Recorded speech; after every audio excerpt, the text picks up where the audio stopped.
apologize for my little out of breath. Tried to get a little workout in. Sometimes you got to sweat it out. Yeah, sometimes you got to take at least 30 minutes for yourself, right? You sweat more when you work out or when you coach? You know what? A little bit of both. I sweat in my sleep, so, it doesn't take me much.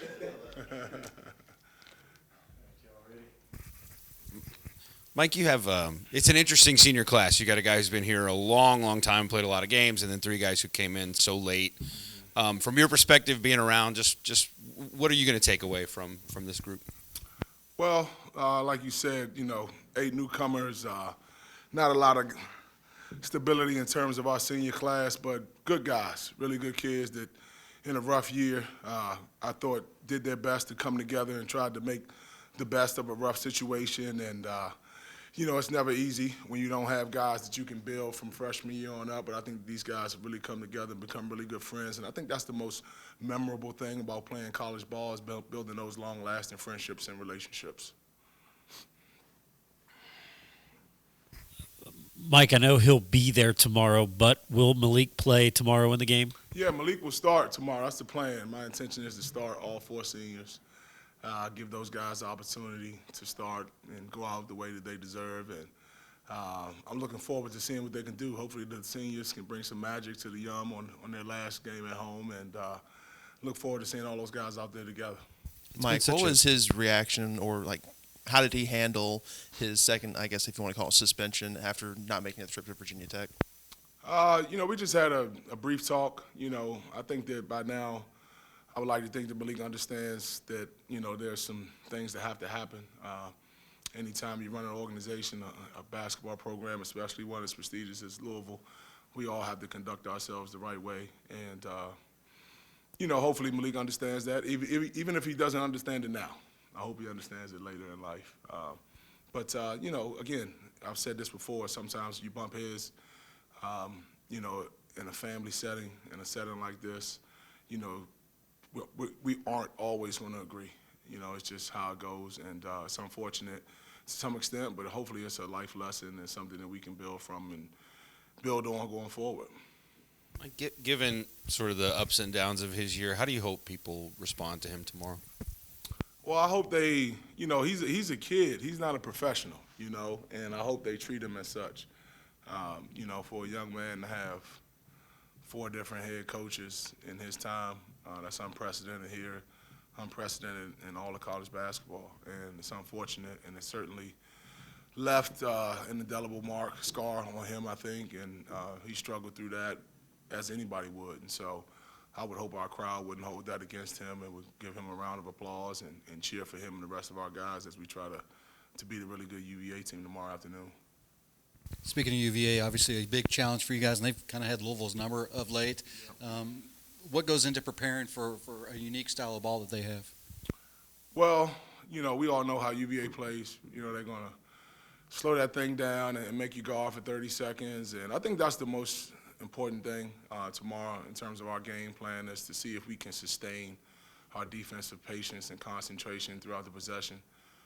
They make you concentrate and defend and work and communicate well into the shot clock. And that's something that we've always talked about, especially as of late. I think that's plagued us, certainly hurt us against Virginia Tech and other teams here recently.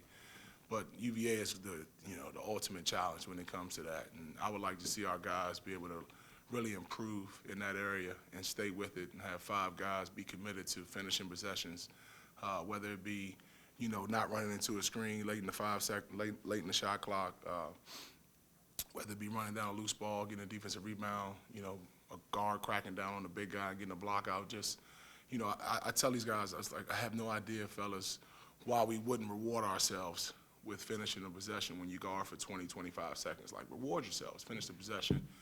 Let's get that ball and let's run it. Let's speed them up and see if we can't get them to play our game. Mike, what do you think you'll take away from both of your interim experience that will help you as a head coach in the future? Well, I tell you what, I enjoyed the first one more than this one. Goes what I was saying. I had a little more time to prepare for that one than I did this one. But you know what? It is all such a blessing. As I'm running up there on the treadmill early today and many other times throughout this tough time, I always remind myself that it's a blessing to be here. You know, not many people can say they've been the head coach of Louisville basketball, and I'm one of them.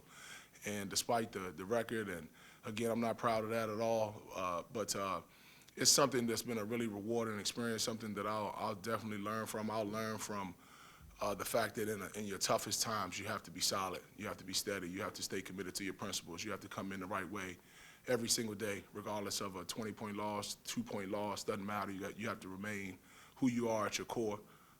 You have to come in and work hard and inspire the young men and the people that you work with, whether times are good or times are bad. That's important. It's important to be rock solid as the head coach, and hopefully I've done a pretty good job of that. I certainly know there's a lot of room for improvement on my end, and I certainly intend to learn from this experience, and hopefully it will make me a better coach one day.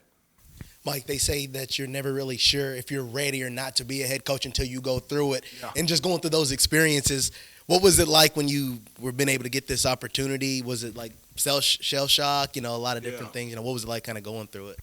Yeah, roller coaster ride, some big time ups, some pretty, pretty deep lows as well, and everything in between. And, it's been, cool in terms of being in some of the venues.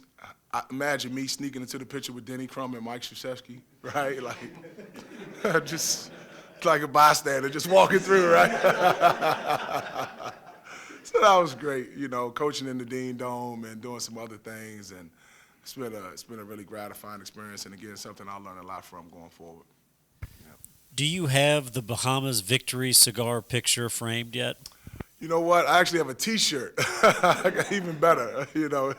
My wife, she bought me a mouse pad, with my picture on there. So it's amazing the things that pop up on the internet. You can just grab them, right? So no, I've had some good times. Bahamas obviously been the highest point, and would love to get one more of those Victory cigars out, if at all possible, here going forward. Anything else? All right. Try to cut the sweat out if you can.